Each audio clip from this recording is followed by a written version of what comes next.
ചിന്മയരൂപ ചിരഞ്ജീവ ആയിരം വസന്തങ്ങൾ വിരിഞ്ഞാലും ആയിരം മഴവില്ല് തെളിഞ്ഞാലും ആയിരം വസന്തങ്ങൾ വിരിഞ്ഞാലും ആയിരം മഴവില്ല് തെളിഞ്ഞാലും നീതാന്ത സൗന്ദര്യമേ നിന്റെ മുൻപിൽ നിഷ്പ്രഭമല്ലോ ചരാചരങ്ങൾ ചിന്മയരൂപ ചിരഞ്ജീവ.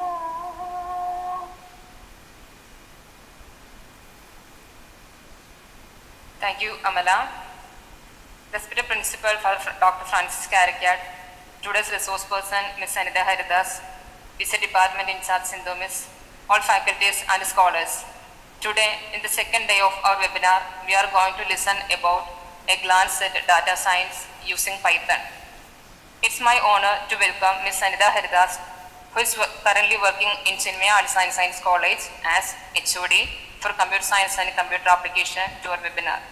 She has over 16 years of teaching experience in both technical and technological level. She completed PG with the second rank, and also completed MPhil, published 2 research papers in national journals. She is also a visiting professor in National Institute of Technology, Kannur. She is the right person to share the experience and knowledge with us today. I welcome Ms. Anita Haridas to today's webinar. Welcome, Ms. Thank you, Vinita. Now I welcome Ms. Sindhu, our department in charge, who is leading our department to new heights.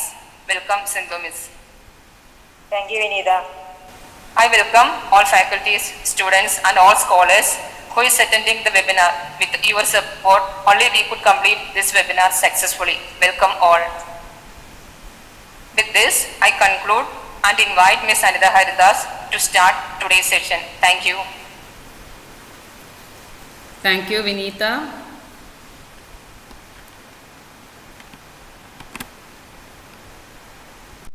Check, am I audible? Hello? Hello, Sindhu, am I audible? Yeah, am I audible? Yeah, am I audible?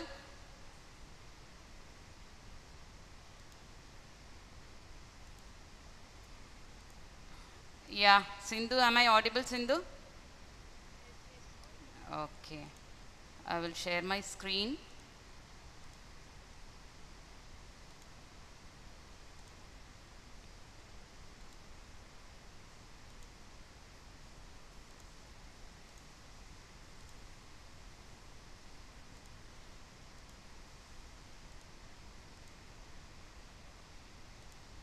Yeah.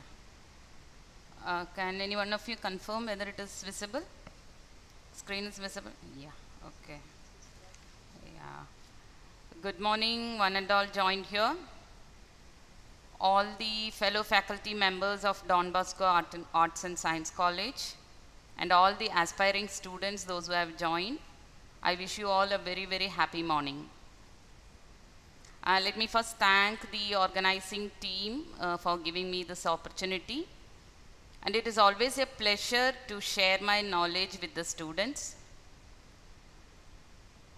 My topic is all about a glance at data science. The topic itself, I just use the term glance. I just try to give you a very, very superficial level of what is data science, just an overview about the data science. Why I chose this particular topic is in Kannur University itself, some of the colleges have introduced the new generation courses in which MSc Data Science is also one of the courses. So I just thought like whether the computer application and computer science students can choose data science as their career path, or whether they can choose data science as their higher education course, right? So that is why this topic is chosen, And let us move on to the session. This is the outline that I will be covering. Why data science, what is data science, and what are the different applications of data science, skill sets that are required for different roles in data science, then the popular tools that are used for data science. Then we will see two examples of how Python can be used for data science. So this is how the session is organized. And I'm not going to give you any in-depth knowledge of. In between, if you want to have any interaction or if you want to clarify something, you can stop me there, no problem at all. I'm going to just browse through what is available and a very simple insight about data science, so that you can decide whether you can choose your career path in data science or not. So that is my objective of the session. Let us first talk about why data science. Obviously, data is everywhere now, and the data is now becoming the power, and it is the one which is ruling the world, right? So wherever you go, you will fill some kind of forms and you will be handing it over to the manager or to the staff or to the organization. Wherever you go, you start filling the data. And not only that, in all your digital devices, whether it is going to be your web application or a mobile application, whatever you use, you start filling some data, right? Either it may be a text or any kind of data you will be sharing with the organization, or wherever you go, you start sharing the data. So since the data is becoming the power and it is the one which is ruling the world, it resulted in a huge demand for data scientists. That is why I chose this particular topic. Now, some of you might have come across, and I believe that some of you might have attended webinars on data science. So some of the concepts which I am going to share here will be already familiar to you. And if you want to give some kind of clarification, or if you want to give some inputs to me, that is also most welcome. So this image you might have come across in the internet, we started with, right, when the computer was introduced or invented, we started with 8 bits, 1 byte of data. Now almost, right, most of us are very much familiar with terabyte, because 1 terabyte hard disk most of you will be having in your laptop or in your desktop. But apart from that terabyte, it is growing again and again, and you reach to petabyte, yottabytes, and up to yottabytes you might have come across, because some of the supercomputers are having floating point operations per second. It is doing in yottabytes or in zettabytes, right? Then obviously it is keeping on increasing. So the size of the data is increasing in volume. That is why we call it as big data also. Earlier, the data was very less, right? So when I was studying in 1995, when I have completed my PG program, the data was very, very less, right? So we were using only 2-dimensional tables in for databases. So that was the only data which we store and manipulate, right? And these 2-dimensional tables are in the structured form, right? Because you have rows and columns, and you know what are the column names, etc.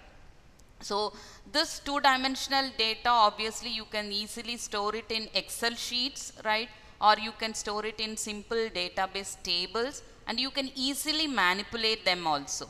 And most of these data are processed using business intelligence tools like your Corba, and Corba is one of the programming language where you can develop lots of business intelligence tools. And you have databases, database management system which has lots of analytical tools using which you can design some business intelligence tools. So all these business intelligence tools in the earlier period, they were used only for manipulating the data and not completely analyzing the data. But now the data is growing so fast and so vast also, right? And this is one survey conducted by the Economic Forum, World Economic Forum, and it says 2.5 quintillion bytes of data is generated on every day. Every day, the size of the data is 10 to the power of 18 bytes. This is approximate, right? And this leads to obviously data explosion. So you have huge amount of data in your hand, and all these data are, you have numerical data, you have categorical data, like text, right? So that is what we call as categorical data, some text information. You have numerical values which are in integer, floats, decimal, complex numbers, and not only that, lots of digital data is also available, and images, that is another kind of data which you often share in your Instagram, right? So all of you may be having Instagram account and you are very much interested in uploading or sharing all your photos then and there, WhatsApp and whatnot, Facebook, all the social networking sites you use for sharing your images. Audio, right? Nowadays the Clubhouse is currently working on using only the audio clips. Then video, right? Obviously, right? Lots of videos are being shared through the WhatsApp and through the internet every day, and not every day, every second for that matter, right? So this is just a survey says that Google, Facebook, Microsoft, Amazon, these are the giants, right? The giants who are having huge amount of data.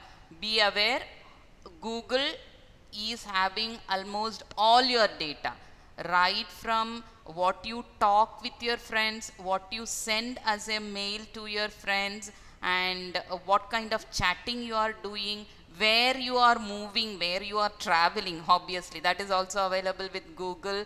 And nowadays most of you, right, most of you, 90% of people are using Google Pay.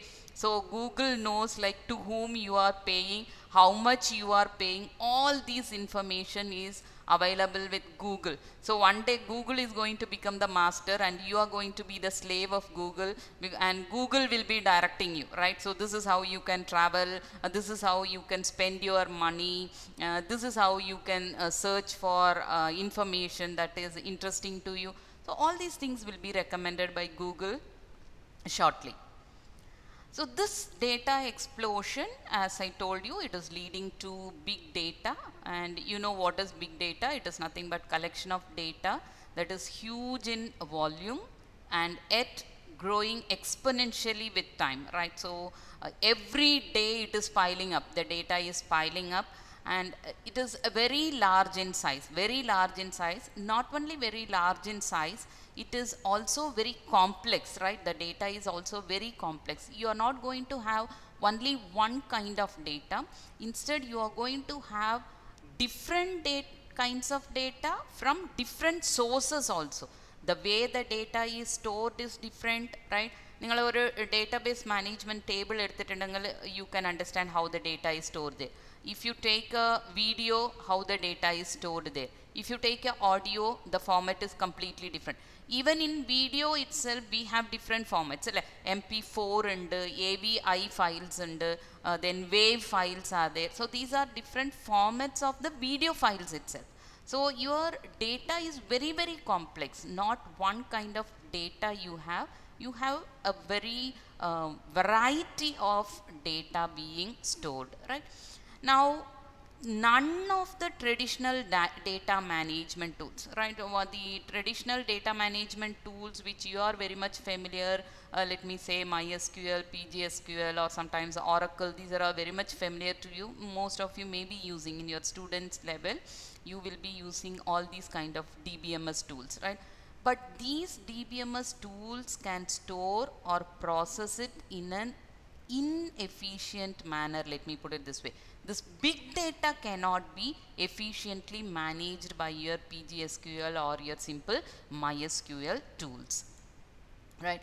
So these are some of the characteristics I can say for the big data, because your big data is a huge in size, right? Every second, just imagine the WhatsApp server or a WhatsApp server.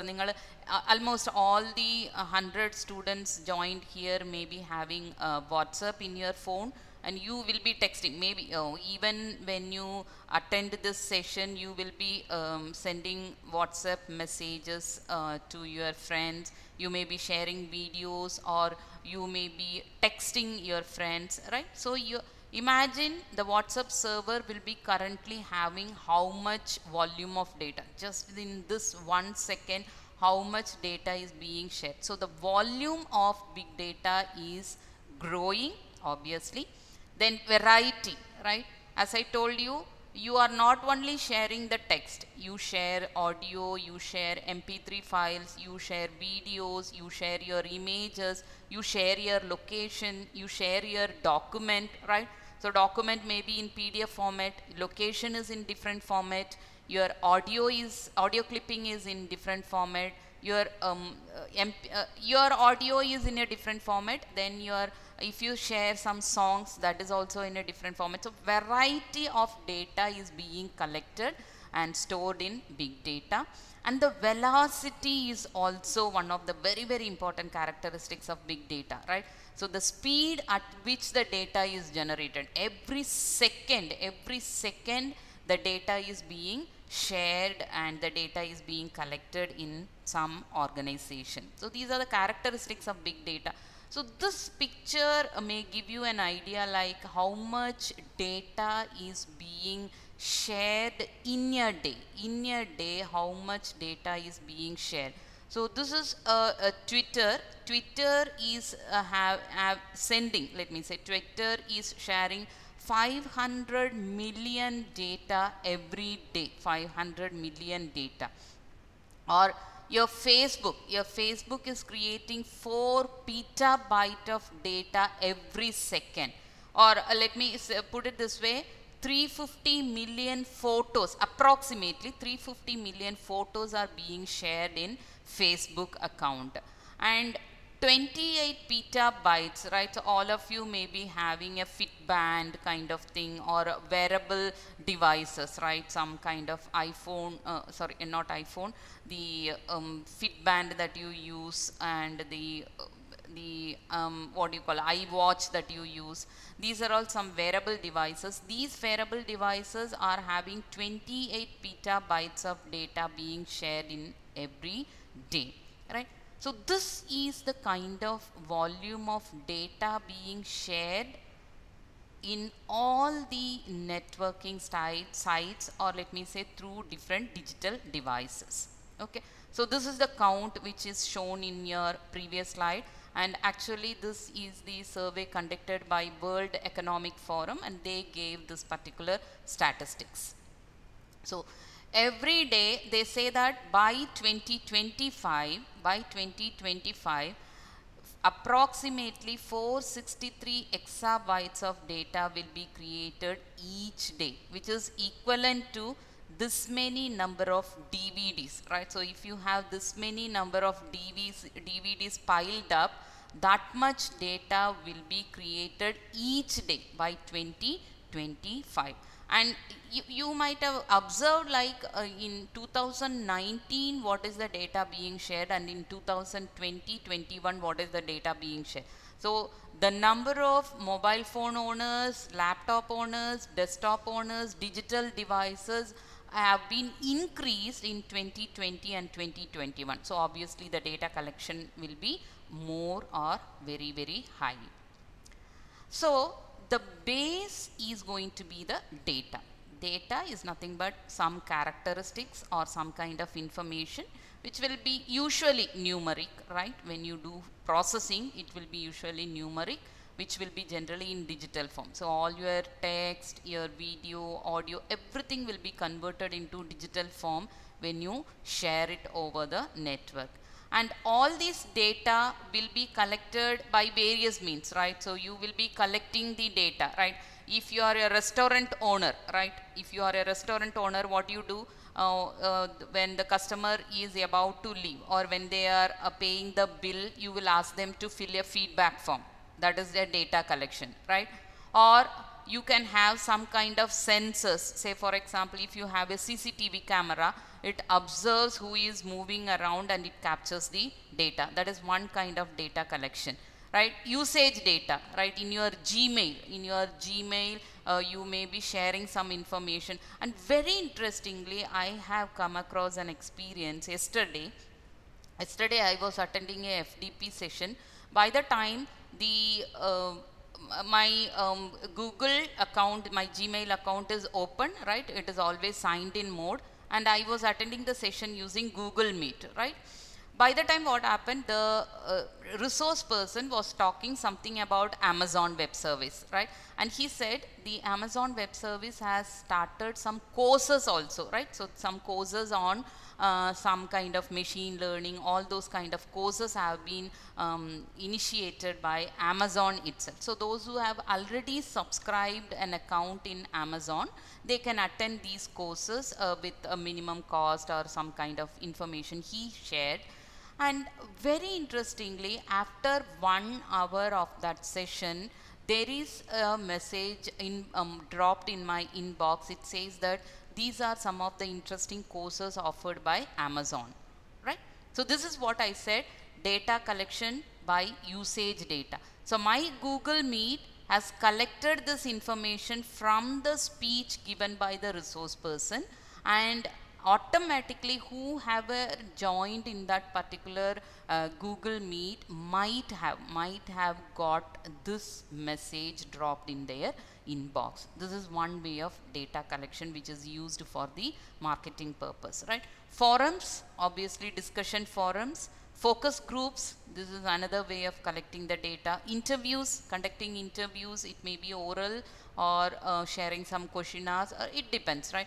So these are the different data collection methods through which you can collect data, and this is how most of the organizations are collecting the data. And most of the organizations are nowadays releasing a mobile application, and using this mobile application, obviously you will enter your name, email ID, your mobile number, your age, and some kind of information you will enter, and all these data is going to the server, right? Some of you might have seen the movie Operation Java. It is completely dealing with this kind of data sharing. Okay. Now we were talking about data, so the data is very, very important, the base for data science. So your data will be converted into some kind of information, and this information can be stored in database or in any database management system. And up to this you are all familiar, right? I hope up to this you are all familiar. And some of the final year students, those who have covered data mining and data warehousing course, will also be familiar with what is a data mart, what is a data warehouse, right? So data mart and data warehouse is another a repository where you can store some data. Huge amount of large volume of data of an organization can be stored in data warehouse. And if you want to store only a department level information or one section of the information of an organization, that can be stored in the data mart, right?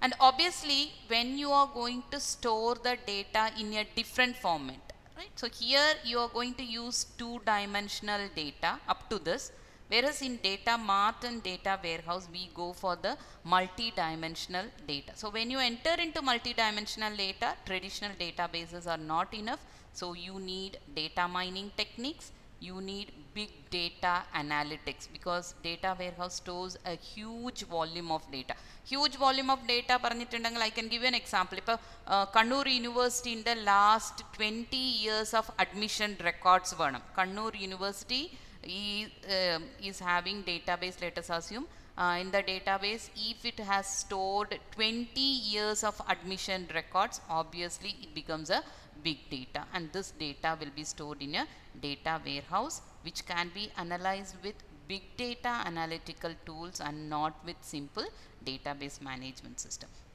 So once you have this big data analysis, obviously it will be done through the data science. So data science is a data science is the field where it contains all these things embedded in it, right from data to big data analytics must be there in the data science, right? So that is how I just had this picture.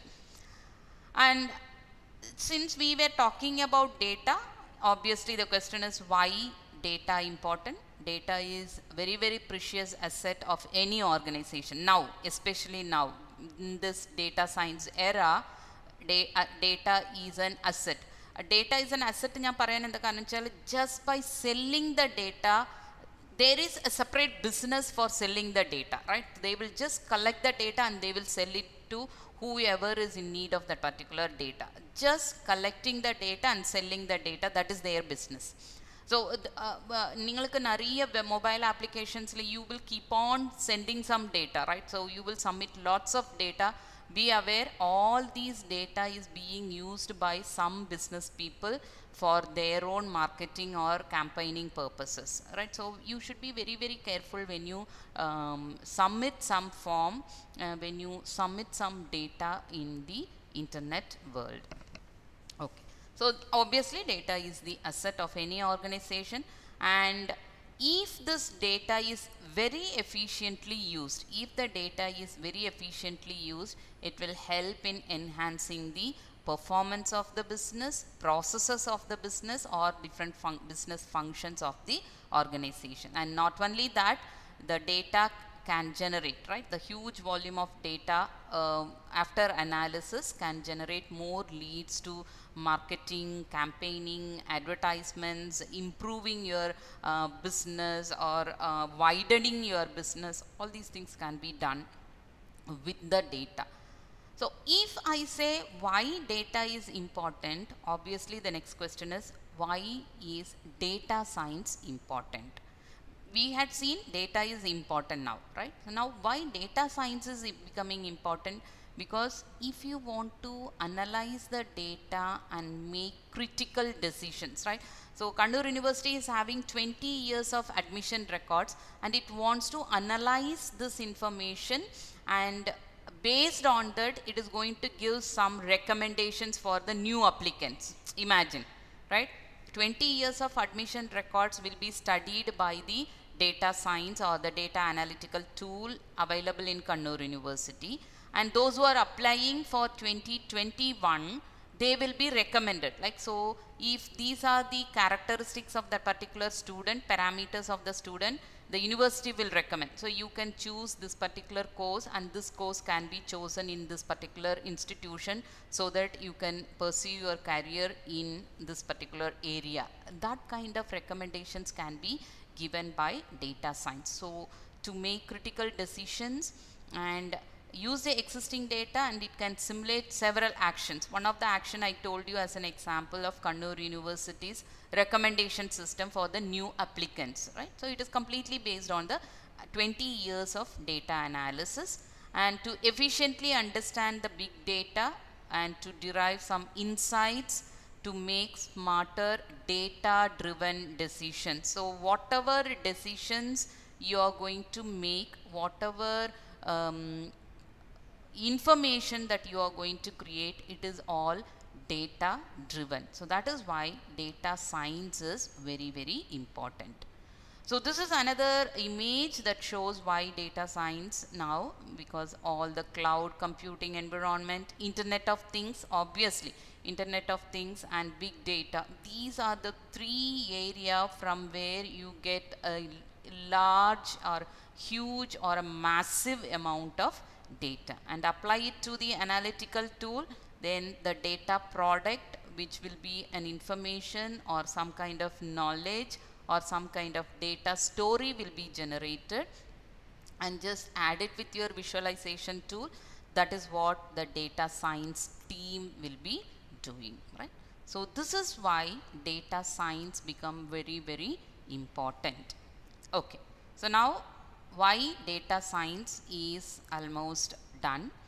Next question is, obviously, then if data science is this much important in this current era, what is data science? That is the next question.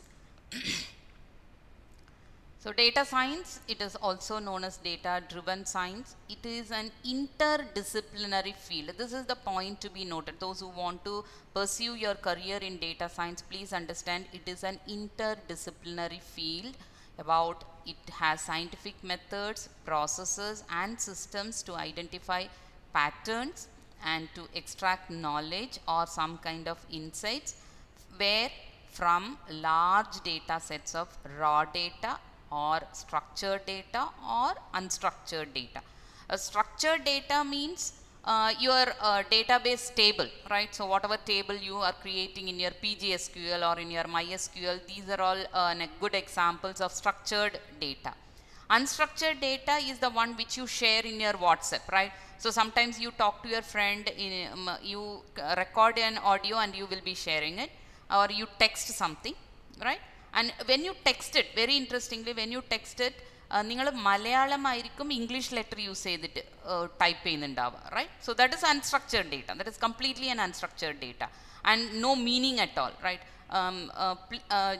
എല്ലാവരും Google മീറ്റിൽ 10:45 join ചെയ്യണം. അപ്പോൾ join ചെയ്യണം എന്നുള്ളത് നിങ്ങൾ ഇംഗ്ലീഷിൽ type ചെയ്യാണ്ട് മലയാളത്തിലായിരിക്കും type ചെയ്യുന്നുണ്ടാവും. അല്ലെങ്കിൽ മലയാളം വേർഡ് എല്ലാവരും എന്നുള്ളതിനെ നിങ്ങൾ എന്താ ചെയ്യുന്നുണ്ടാവുക, ELLAVA അങ്ങനെ ഇംഗ്ലീഷ് ലെറ്റേഴ്സ് യൂസ് ചെയ്തിട്ടായിരിക്കും ടൈപ്പ് ചെയ്യുന്നുണ്ടാവും. So obviously it becomes an unstructured data. Your multimedia files, your video, then your movie files, all these things are unstructured data.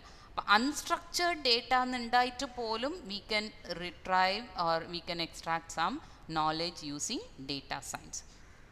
And that is why it is a multidisciplinary field that uses tools and techniques to manipulate the data and to find something new and meaningful. So when I say it is multidisciplinary or when I say interdisciplinary, these are the two terms I used here for data science definition.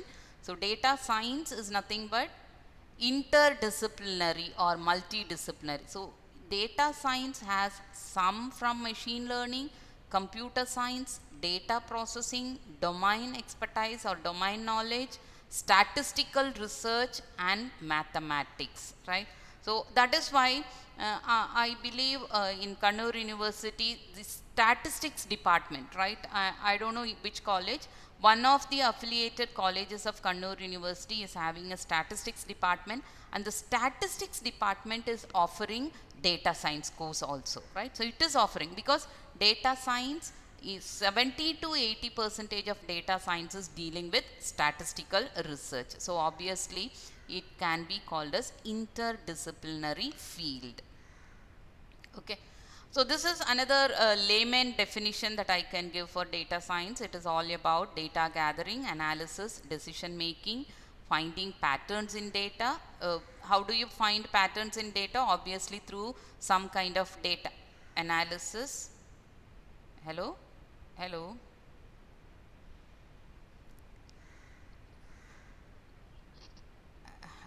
Yeah, somebody is talking. Yeah, kindly mute your mic.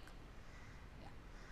Right, through the analysis, and you want to make some predictions, right? You want to make some predictions. Obviously the data science can be used. And another layman definition that can be given for data science, it is a deep study of huge amount of data, big data obviously, and from the huge amount of data you extract some meaningful insights from the raw, structured and unstructured data, and these data will be processed using lots of scientific methods, right? So we had seen like it is going to have data processing and machine learning. These are the lots of scientific methods available for processing the data or using different machine learning algorithms or kind of technologies, data mining techniques. All these things will be used for extracting some insights from the existing data. So this is a simple definition that I can give. And the data sources are very, very important for data science. These are the different kinds of data sources, because all these data you are going to collect through different means. Then when you are going to collect it from different means, it may be an enterprise resource planning data for an organization, or some transaction data, right? For supermarket daily transaction data, that can be one of the data sources, or public data, right? Say in newspapers, right? So whatever you get in newspapers or newspaper articles, or social media data, obviously the data that is available in Facebook kind of things, and sensor media data. So you will have lots of sensors, right? Face recognition sensors may be available in some of the organizations, or fingerprint reading sensor will be available. So that sensor data can be another data source. Or the data that you are going to use in marketing, right? Obviously lots of data are used in marketing and health sector. Then cameras, right? Most of the organizations are having cameras, and your transportation system is having cameras. Adinte footage okke vechittana nammal nariya crimes okke resolve cheyidittundayidu. Then mobile devices, obviously one of the very very important data source available nowadays. So നിങ്ങൾക്ക് എന്തെങ്കിലും data collect ചെയ്യണം തോന്നിയിട്ടുണ്ടെങ്കിൽ what you can do, just develop a mobile app and just share it and push it in your Google Play Store, and everybody will be downloading that app, and you can collect a massive amount of data. Machine sensors is another kind of data source from where you can collect the data. Microphones, obviously audio data can be collected. So whatever I talk now, it will be collected by Google Meet, which may be used for their marketing purpose, right? So since the data sources are this kind of data sources, obviously the data will be growing in velocity, volume and variety, and it will be a very very complex data, right? So ഒരു ഓർഗനൈസേഷനിൽ തന്നെ അവർക്ക് ഒരു sensor media ഉണ്ടാവും, finger printing ഉണ്ടാവും, ERP data ഉണ്ടാവും, transactions ഉണ്ടാവും. Then cameras will also be available, mobile devices are also available. So all these things are going to give you a very complex data and dynamic, right? Every second the transaction will be updated. So it is going to be dynamic and able to process, store, manage and analyze with traditional tools is very very difficult. So that is why we enter into data science. So for data science, more and more data is required. So 1000 records vechittu ningal analyze cheynadum 10000 records vechittu ningal analyze cheynadum is totally different. But 1000 records vechittu analyze cheyna analyze cheyidittu kittunna information, right? So whatever information you extract will be totally different. Whereas if you have 10000 records and if you try extracting information, that is going to be a more optimum information you will get, right? So more data will give you better and good knowledge, and from the good knowledge and better knowledge, the organizational performance can be improved in a very very better way. Now whenever I talk about the data science, this is one of the very important thing all of you must know, why data is very important in data science. Because in the traditional programming modeling, right? So all of you might have done lots of programs in your lab sessions. So here you give a data and you give a program also, right? A program and data, instructions and data will be given to a computer and it will be producing the output. So this is what we have experienced in our lab session. But nowadays in data science, using machine learning algorithms, it is totally different. You give data also and you give expected output also. Data and output both will be given to a computer, and the computer will be giving you the program, right? So the computer will be giving you the program or the model or an algorithm which can be used for predicting something or describing something, etc. So this is what is very very important. This difference all of you must be aware of. In our traditional programming, you give data as the input, instruction as the input to the computer, right? And the computer will be producing some kind of result. How it is producing the result? The data will be manipulated by this model and the result will be produced. Whereas machine learning nu parayumbam, obviously in the data science, data will be given, the huge volume of data will be given, and what is the expected output, that will also be given to the machine, right? To your computer system, and the computer will be giving you, yes, this is the program that you can use for predicting. This is the program that you can use for describing something. Say for example, if you have a insurance company and people are applying for the insurance, right? So you want to find out whether the customer is a risky customer or a safe customer. They will be paying the premium properly or not. Angana oru karyam ningalku analyze cheyanam. Last 10 years ആയിട്ട് insurance claim ചെയ്തവരുടെ data is available with you and whether they have paid properly the premium or not, that information is also there with you, right? Now what you do, this data you are going to give to the computer, and the computer will give you a model.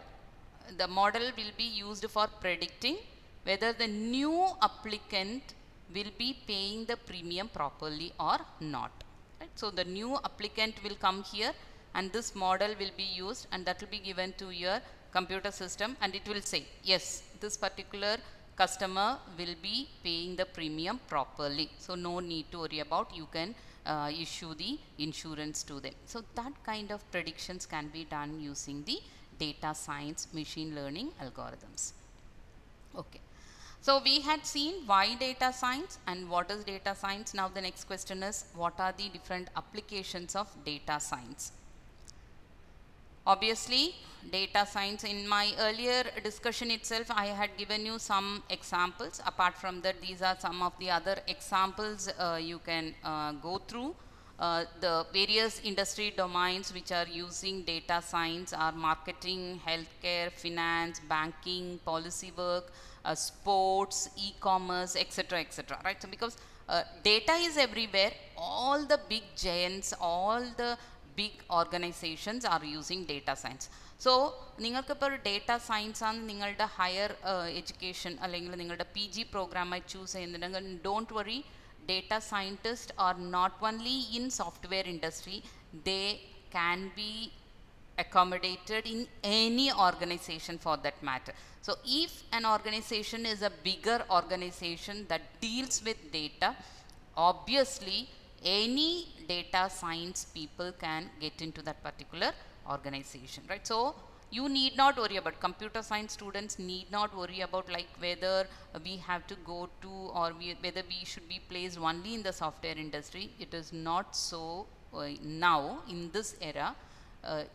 You can be absorbed by any bigger organization, whoever is dealing with data analysis.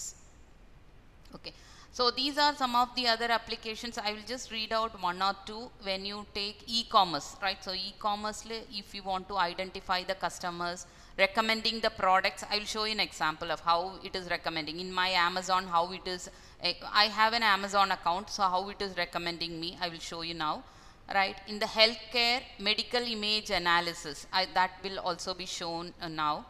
Then in the transport, right, how it is going to enhance the driving experience, safety of the passengers, and monitoring how it is being done. Self-driving cars, obviously that is one of the very, very important the application of data science nowadays. Banking, then manufacturing industries, right, lots of machineries are there, and how it is to be automated, how all these machineries are to be automated in the industry. These are all some of the applications of data science. So you can end up in a e-commerce organization, manufacturing industry, banking, healthcare, transport, finance. These are all the scope areas for any computer science student who has knowledge in data science also, right? So let us see how it is used in healthcare. I am going to give you an example just. Google is having a machine learning algorithm called as Lina. It is for identifying the breast cancer tumors that is very, the tumors, whether the lymph nodes in the breast will be converted or will be transformed into a cancer or not, can be detected early in the early stage itself. So this is one data science application done by Google.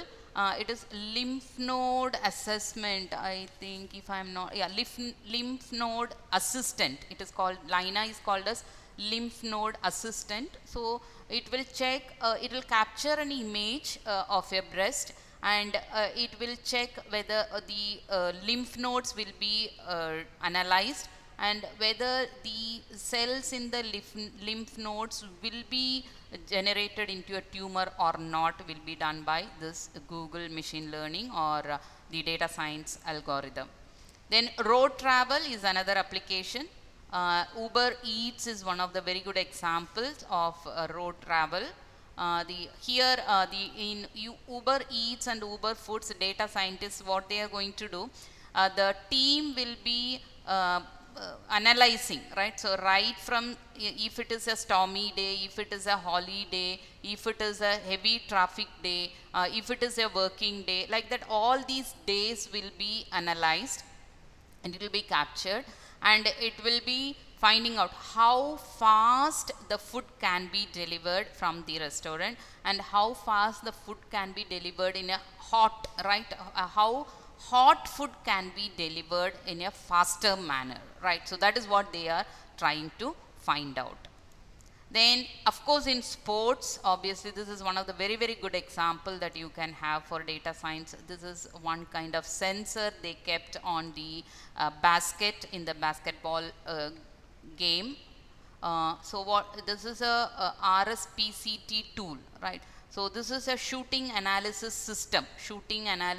So how the balls are shot, what kind of shot is used by the players so that it correctly or very perfectly enters into the basket. So this is actually used by lots of basketball coaching centers, because it is used as the sensor. This sensor is actually placed on the rim of the basketball, and it will be capturing all the proper shots, right? And it will analyze and it will show the details in real time, and it will be generating some predictions, right? How the next ball will come in, right? So if this particular player, right, if player 1 is going to have the ball in his hand, how he is going to put the ball in the basket. This kind of analysis can be done using the data science. And of course social networking, people, right, all of you may be using Facebook. People you almost definitely know, right? This kind of recommendation ninga eppozhum varum, friends na add cheyan vendite, right? So mutual friends, right? You people you may know, people you want to add, this you might have already come across. And the recommendation systems in e-commerce websites, Amazon.in is one of the very good examples, I can say. See, these are the, when I opened my Amazon account, it says that inspired by your purchases. So if I have purchased a laptop or any mobile phone kind of thing, see, it is showing me. So these are the recommendations it is giving me based on my purchase history, or based on my shopping trends, So I was searching for an office chair and some kitchen appliances, etc. By the time it has started showing me these recommendations, right? And I watched two fiction movies, right? So two fiction movies. Immediately it started recommending me. This is one of the movie that I can watch, Prime Video, that I can watch using Amazon. So this recommendation system is happening because of the data science. So these are the different applications that you can understand in the data science area. So now why data science? What is data science? And what are the different applications of data science also we discussed. Now the next very, very important, those who want to pursue your career in data science, here you have to focus. These are some of the skill sets that are required for different roles in data science. These are the different roles, right? So before we get into the skill sets, we should know what are the different roles in data science. These are the different roles. So it is not just one role called as data scientist. In data science, these are the different roles, right? You can be a data architect, data engineer, machine learning engineer, decision scientist, data science manager, statistician, right? So ഞാനിപ്പോൾ പറഞ്ഞിട്ടുണ്ടായിരുന്നു statistics department is offering data science course. That means what? Data science program, right? So that means what? Statisticians can be a will play a very important role in data science or business analyst, right? So these are some of the roles in data science. So if I say data architect, they are going to simply organize and manage the data, right? Huge volume of data ningal collect chedu 20 years of Kannur University record collect cheyidittundengal you need a data architect. So he is the one who decides how this 20 years of data can be organized in a very well defined manner and how it can be managed. Appo managed paranjittangal how it can be stored, how when it has to be taken as the backup and how it is to be managed, all these things will be decided by the data architect. Okay, whereas statistician, right, what they are going to do, they are going to describe the statistics, right? They will analyze the data and they will give you some statistical insights about that particular data. That will be given by the statistician. Data architect, he will be simply collecting the data.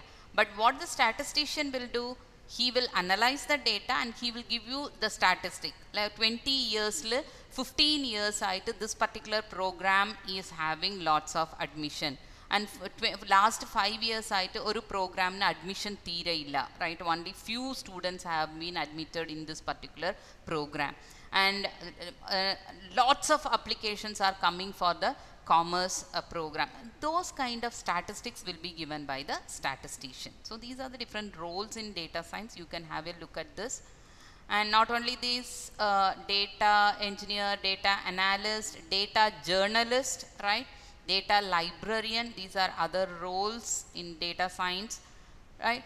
So whatever role you are going to play in data science, they are all professionals, right? They are all going to be professionals, and these professionals should be capable of cracking the complex data problems, right? So they should be able to deal with this complex data problems.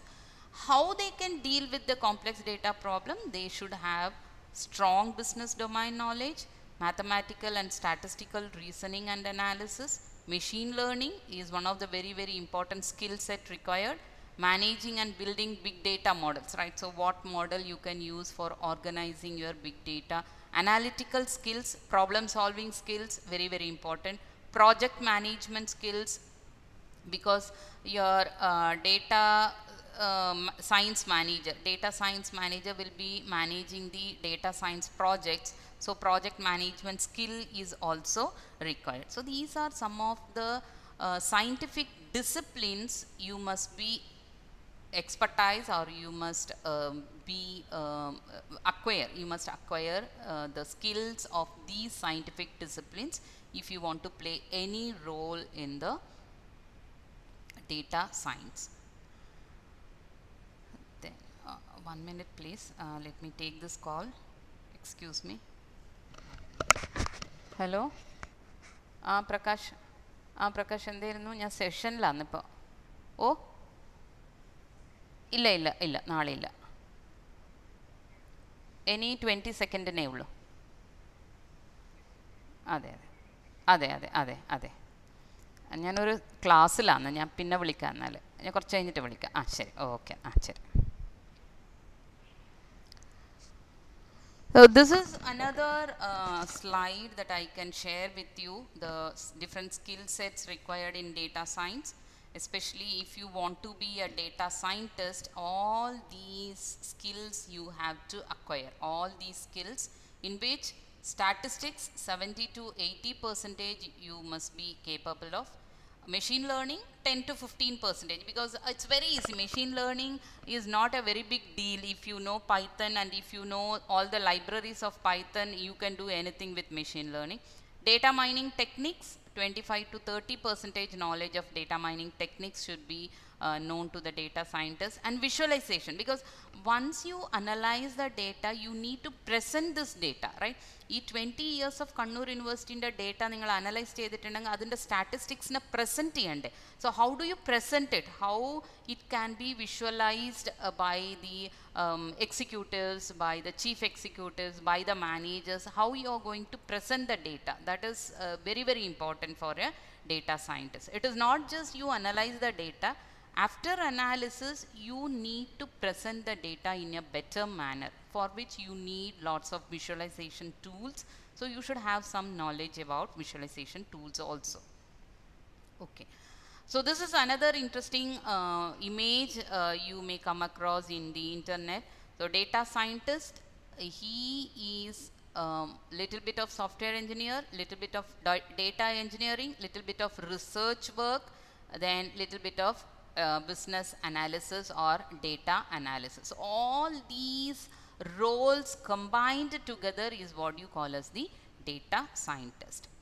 So this shows a very, very interesting information, like what is the workflow of the data science. So you start from business understanding. So the domain knowledge, or a particular organization, like Kannur University in the organization, it's completely an educational institution. It is an academic center, right? So the data scientist or anyone, whoever plays a role in data science of Kannur University, they should have a proper domain knowledge, right from a student applying for a course till he is given a certificate, how it is being done. The entire process and everything must be understood for the data science problem.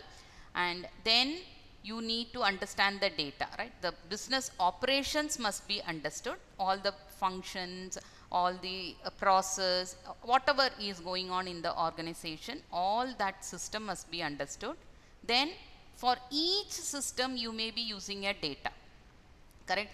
Appo oru Kannur University in the different systems nu paranjittundengal admission system is there, then you have examination system is there, then you have a result publication is there, then you have extracurricular activities are there, right? So different fields are there in that particular system, or different subdomains are there in that particular system. So each domain will have a different kind of data. But admission record data will be totally different. Extracurricular activities, youth festival, the data will be totally different. So that data should also be understood by the data science personalities. Excuse me once again, let me take this call. Hello, Tony. അയ്യോ പൂട്ടല്ല, നിങ്ങൾ of ചെയ്യല്ല കേട്ടോ, generator of ചെയ്യല്ല, ഞാനിപ്പോഴും session കഴിഞ്ഞിട്ടില്ല എൻ്റെ. Oh okay okay okay okay okay okay ആ മതി മതി മതി. Okay okay, thank U.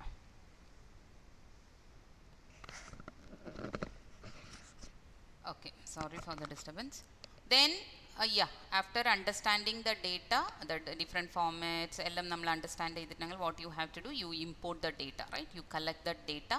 Then after collecting the data, you need to clean it, right? Some of the data will be erroneous data, some of the data will be missing, and right, different formats it will be.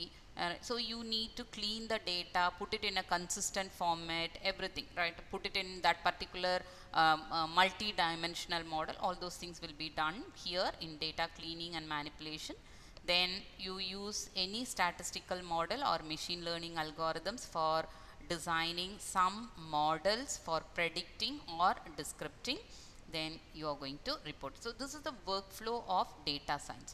So you need knowledge in all these areas. It is not just understanding the business, or it is not just visualization. Everything. You should have domain knowledge. You should know how to understand and analyze the data, how to collect the data, how to clean the data, or how to transform the data, and how to design a model, right? How to design some algorithms. That knowledge should also be there. Finally, how do you present the data? So all these skills are required for a different roles in data science. Yes. So the next very, very important thing, because ഞാൻ പറഞ്ഞിട്ടുണ്ടായിരുന്നു ഇത്രയും skill set നിങ്ങൾക്ക് acquire ചെയ്തിട്ടുണ്ടാവണം if you want to pursue your career in data science. So obviously, what are the different tools that you have to be familiar with, or so suppose if any of the PG students have joined and those who want to pursue a career in data science, these are some of the tools that you should be familiar with, right? So these are some of the tools you should be familiar with, so that you need not go to a software industry. You can go to a bigger organization, and there you can say that, so I am very good in Oracle data integrator, and I am also very good in Python. So all the kind of data transformation and machine learning can be done by me, right? So that kind of marketing you can do. Or if you are very good in SQL, and if you are very good in data collection, and if you know R, right, one of the data analysis tool, yes, yeah, you can be a data science, right? So the rest of the thing you are going to acquire then and there, right? So these are the different tools data science will be using.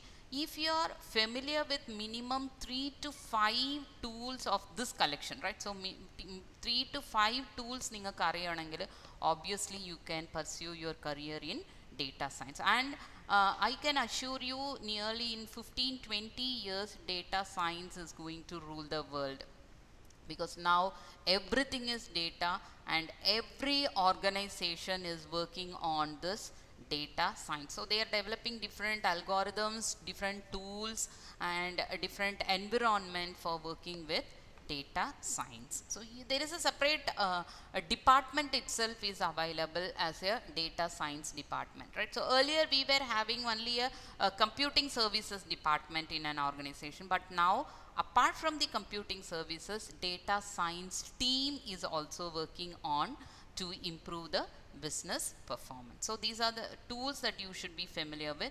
And another interesting video that I come across in YouTube, I just want to play that one.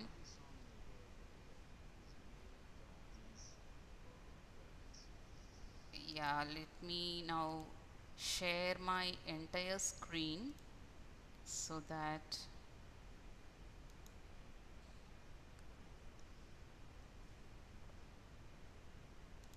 you can view this video. I'm going to share my entire screen.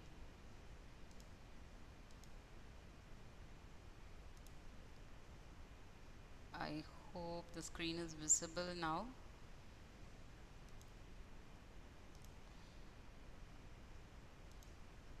Yes, it is visible, right? So let me skip the ad. Yeah.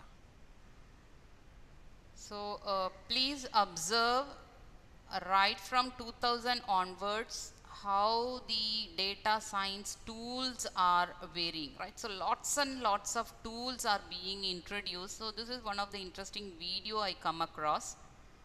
In 2003 how it has been used, and in 2004 what are the different tools. Then by the time SPSS was very famous in 2005, and people were using Excel, Weka, MATLAB, etc. Right, R was also used in 2007, and RapidMiner is another interesting tool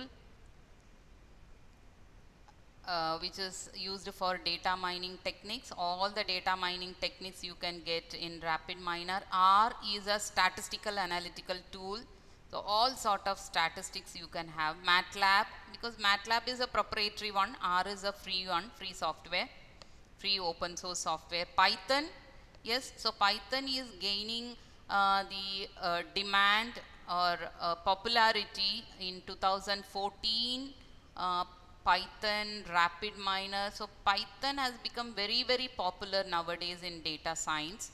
And in 2016, Python was used for 60, 70, around 80%. In 2018, Python was leading as the popular tools, and in 2019 also Python was used as one of the very, very important tools of data science, right? So this is one of the interesting video. You may come across this video in YouTube.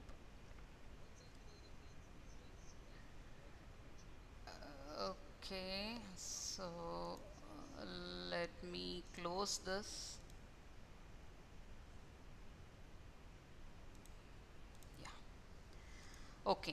Now, all about the very basics of data science I have given you. I'm left with only 10 more minutes I'll take just to show you how Python and data science or how Python is used in data science. A few examples, very few examples. I'm not going to show you the program completely. I'm not going to explain. I just show you the size of the Python code. So that just by looking at the size of the Python code, you can understand like it is going to be very easy for you. Just having 5 to 10 lines of code, you can have a prediction model, right? So you can write a program which will predict whether the customer or the applicant will be paying the premium properly or not. It is as simple as that. So you just write this 10 lines of code and have it in your computer. You just get the data from the new applicant, apply the algorithm to this applicant's data, and it will say, yes, he is a very safe customer, you can issue the insurance. Otherwise, it will say, no, he is going to be a very risky customer, he may not be paying the premium properly. So you have to take the measures accordingly. So this kind of interesting algorithms or programs, or let me say models, right? Machine learning models can be developed using the Python. So whenever I say data science and analytical tools, obviously Python plays a very important role. And of course, Kannur University in BCA program, they have also introduced Python. And in the final year, Python programming is used nowadays, introduced nowadays. So some of you, those who are in final year, you may be learning the Python. So if you are good in Python and if you have some statistical skills, yes, you can be a data scientist. Not data scientist, because you can play a role in data science. So this is one of the very simple example which is available in my Colab, right? Colab is one of the Google supporting laboratory, right? It's collaborative laboratory. So there you can upload all your Python code and you can just experiment on that with your whatever infrastructure. Like you can have high computing machines also there. Right? For example, ningalde laptop you may be having only i3 or i5 processor. So i3 and i5 processor, if you are going to run a model which has 1 lakhs record, right? Imagine your data set is having 1 lakhs record, or your data set is having 10 lakhs record. Then your laptop will take around 30 minutes or sometimes 1 hour, 2 hours, or sometimes it gets hanged also, right? So for processing that 10 lakhs record. So you can go to Colab or you can subscribe any AWS virtual machines are also there, right? So I hope some of you may be aware of.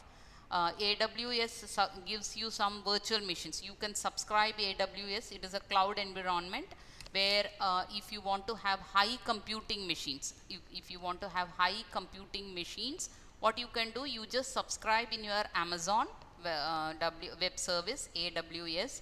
Then there you can create a virtual machine, right? So you may have to pay yearly subscription depending upon the kind of virtual machine that you are going to create. Accordingly, it is going to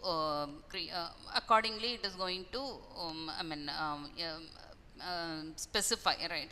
Mention the amount to be paid every year.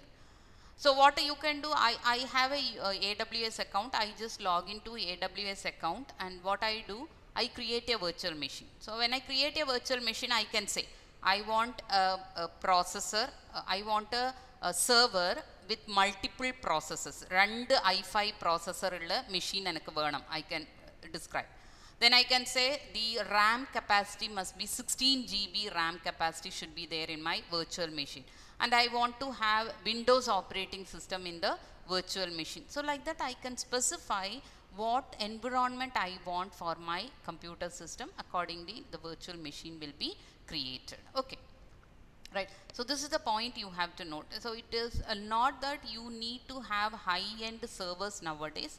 Since we have a cloud environment like Colab or AWS, you can run any sort of machine learning algorithms, or you can experiment any sort of machine learning algorithms. Or if you want to have it in the for your learning purpose, what you can do, different methods are there for learning Python. You can either install Python directly, you can use your command line interface, or you can have PyCharm that can be used, or you can have Spider, or some of you may be using NetBeans, but I don't recommend NetBeans. I recommend only Spider because it is an open source software.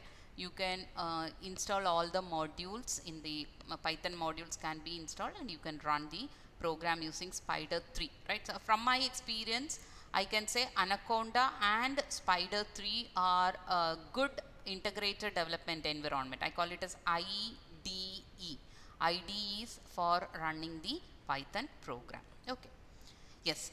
So what we are going to do here in this example, it is a insurance data set. So the insurance data set looks like this, right? So I have around 4,000 records, right?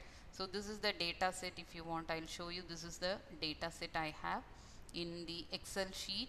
It is in comma separated format, and age, sex of the person, customer, or BMI value of the customer, how many children are there for the customer, whether he or she is a smoker or not, from which particular location he or she comes, and what is the insurance charges for that particular person. So this is the kind of data I have already, right? Already ഞാൻ പറഞ്ഞിട്ടുണ്ടായിരുന്നു machine learning it is completely about data, right? You feed the data first to the machine learning algorithm, that will give you the model, or that will start analyzing. You need not worry about. So this kind of data I have, right? So this is the data I have. I go to my Colab notebook links. So this is my Google Colab account, and it takes some time. Okay, let me go to this.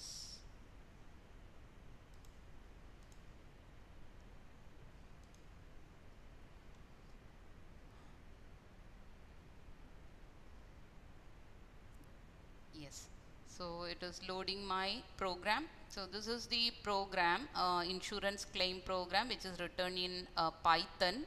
I have used Jupyter Notebook for creating this, and you can observe here, I'm not going through each and every statement here. So I use lots of libraries. Python libraries are imported here, and the insurance CSV file is taken as the data. This is taken as the data, and it just shows what is the value available and what are the structure of that particular data, right? So and some statistical information, all these things.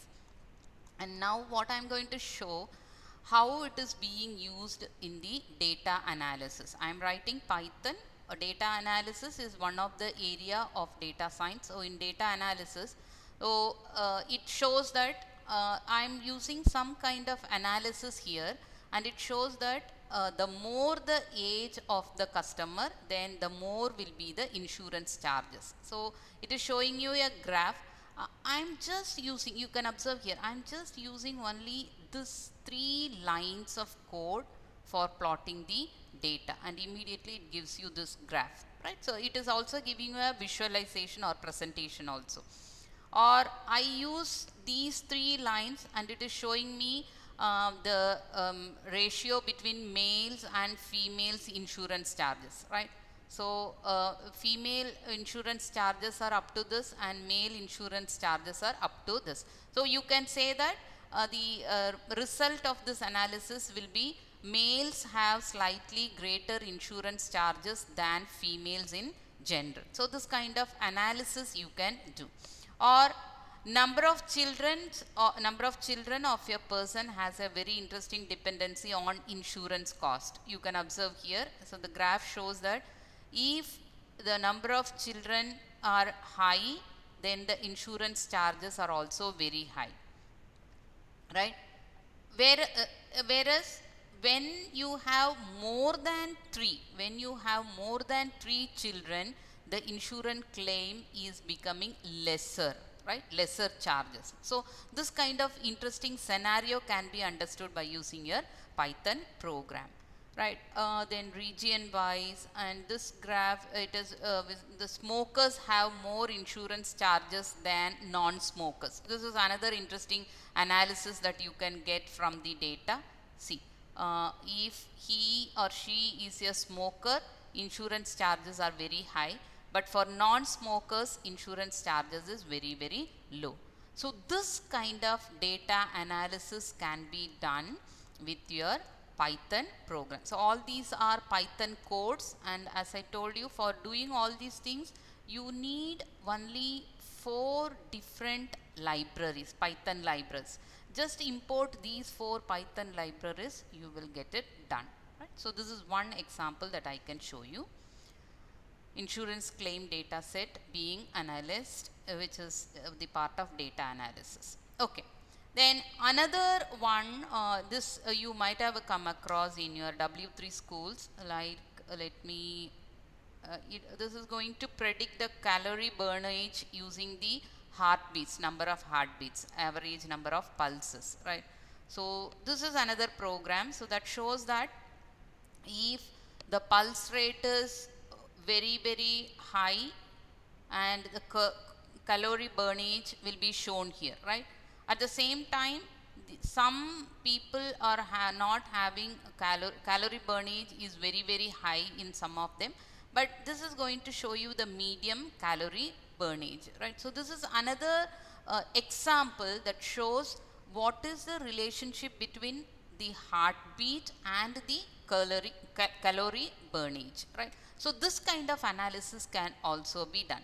So here these two examples just show you are going to just analyze the data, right? You are not going to predict anything, you just analyze the data. Insurance claim layalum, we have just analyzed the data, and not only that, in this example also we had just analyzed the data. And you can observe here, I write only this many number of codes, right? Very few, probably around 20 lines of code, I get this graph generated. So everything, data collection, data cleaning, data processing, then data model creation, then data visualization. All these things are done within this 10 lines of code or 15 lines of code.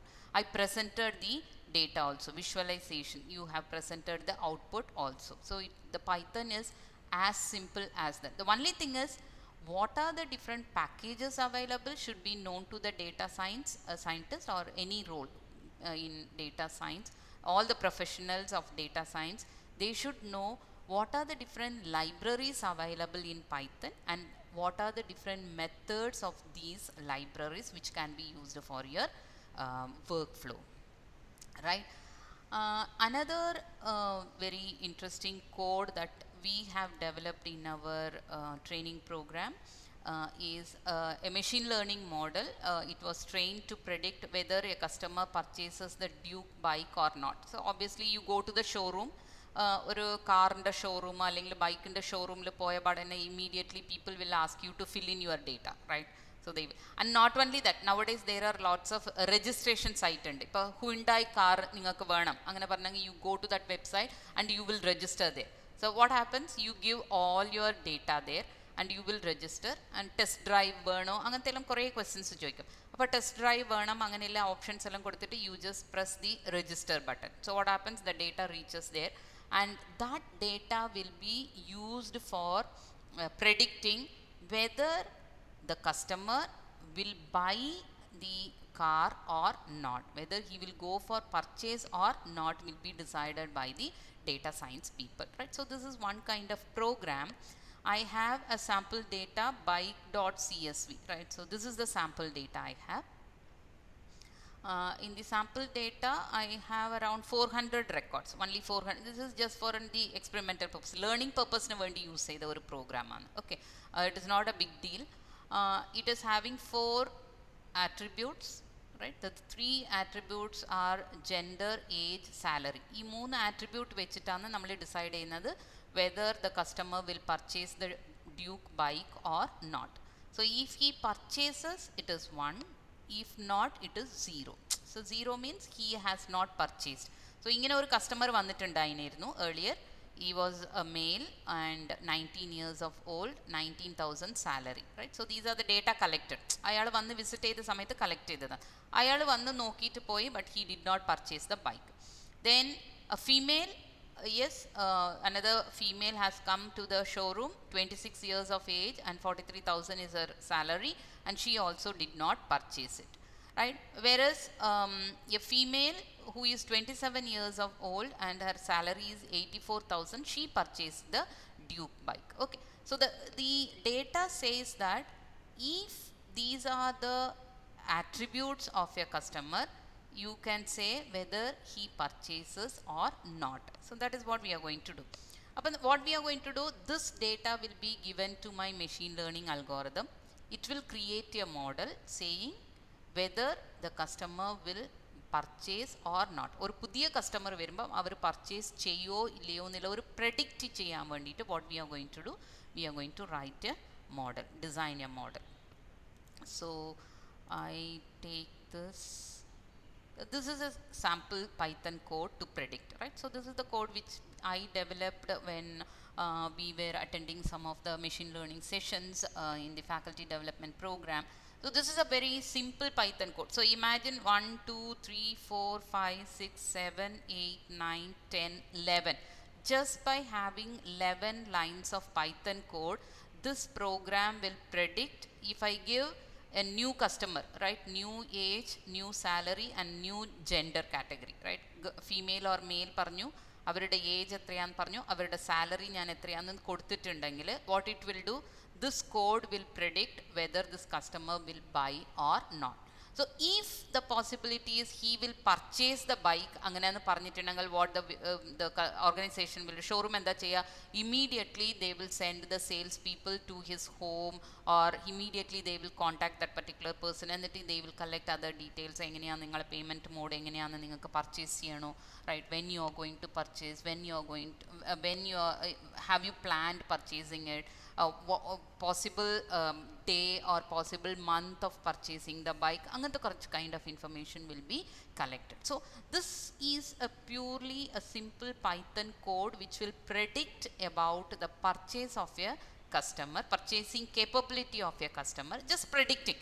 Predict ചെയ്യുമ്പം എപ്പോഴും അത് 100% sure ആയിരിക്കില്ലല്ലോ, right? So it is a possibility, right? So probability of purchasing, right? So based on that they will go for marketing, അല്ലെങ്കിൽ ചില offers കൊടുക്കുക, right? So sir നിങ്ങളിങ്ങനെ register ചെയ്തിട്ടുണ്ടായിരുന്നു, so this is the kind of offer we are going to give, are you interested in purchasing the bike or not? So this kind of conversation will be held between the salesperson and the customer. So this is how Python is used in data science. So these are some of the examples I would like to quote here based on the discussion of why data science, what is data science, what are the different applications of data science, and if you want to pursue your career in data science, what are the skill sets that you have to acquire.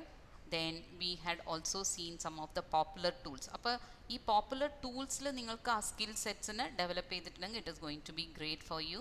Then I just showed you an example. So the best thing is learn Python, learn some machine learning algorithms, learn something about data mining, learn something about visualization, learn something about statistical analysis. More than enough to enter into a data science world, right? So I think now it is 12, so I took 1 hour 10 minutes for the presentation. So let me stop here. I think I am done with my presentation, and if you have any queries, I am ready to take it.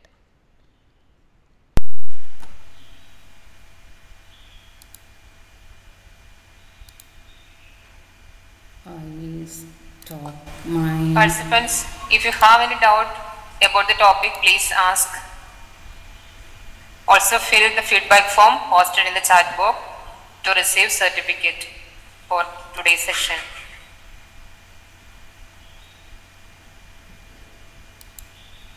So I think I am done with my session, and I hope I could give some insight on data science. Anida, miss, your mic is muted. Oh, sorry. Yeah, so I gave some insight on data science. I think session കഴിഞ്ഞതിന് ശേഷമല്ലേ mic mute ആയത് Sindhu? Yes, miss. Yeah, okay, fine. Okay. So if you have any feedback or kind of thing, you can give that feedback, or if you have any doubts, most welcome. Or if you want to send your feedback, you can send me the feedback in the email or the mobile phone. This is a WhatsApp number, so you can send your feedback here.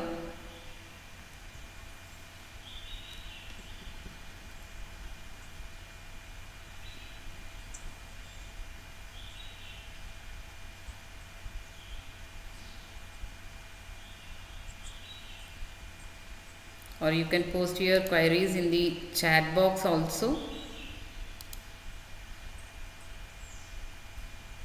If you have any query.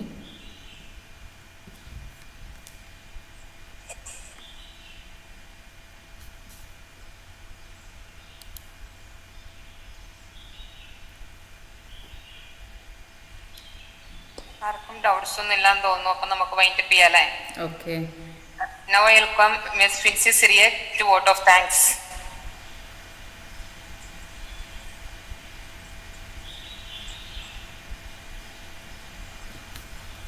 Good afternoon to one and all present here. Respected resource person Anida Miss, head of the department Sindhu Miss, all the participants and my dear colleagues. It's my honor for me to repose the vote of thanks for this day. The topic for today's session was data science using Python. As we all know, the relevance of data science and its application in different fields is increasing. It is good to have a knowledge on the topic. Adam is well explained about the topic, and I am sure that it is much helpful for all of us. I extend my sincere gratitude to our resource person Anida Miss, who take out her valuable time from busy schedule on behalf of the BCA department and entire Don Bosco College community. I express my sincere gratitude. Thank you, Miss. Thank you, Fincy. It's your participation that made today's webinar a great success. So I would like to thank all participants from various institutes in the name of BCA department and the Don Bosco College. Thank you one and all.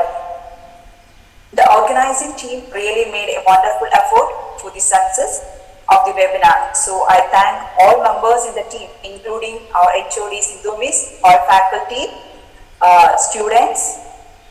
Thank you all. Thanks to Vinida Miss for the welcome speech and Amala for the prayer song. Once again, I would like to thank all the person who are behind this webinar and its success. Thank you all. Thank you. Thank you once again. I thank the organizing team for this opportunity, and I hope since the students have not responded, I don't know like how many of you have got an insight on data science. I just made it in a very superficial level. Most of you might have come across all these concepts in other webinars also, but anyhow, I hope I made some insight on this, and I thank the organizing team for giving me this opportunity, and I thank all the students, those who have joined here also. Thank you so much. Thank you, Anida Miss. Thank you, Sindhu.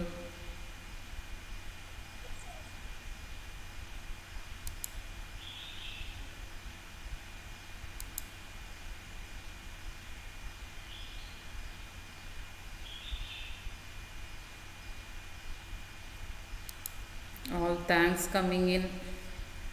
Thank you.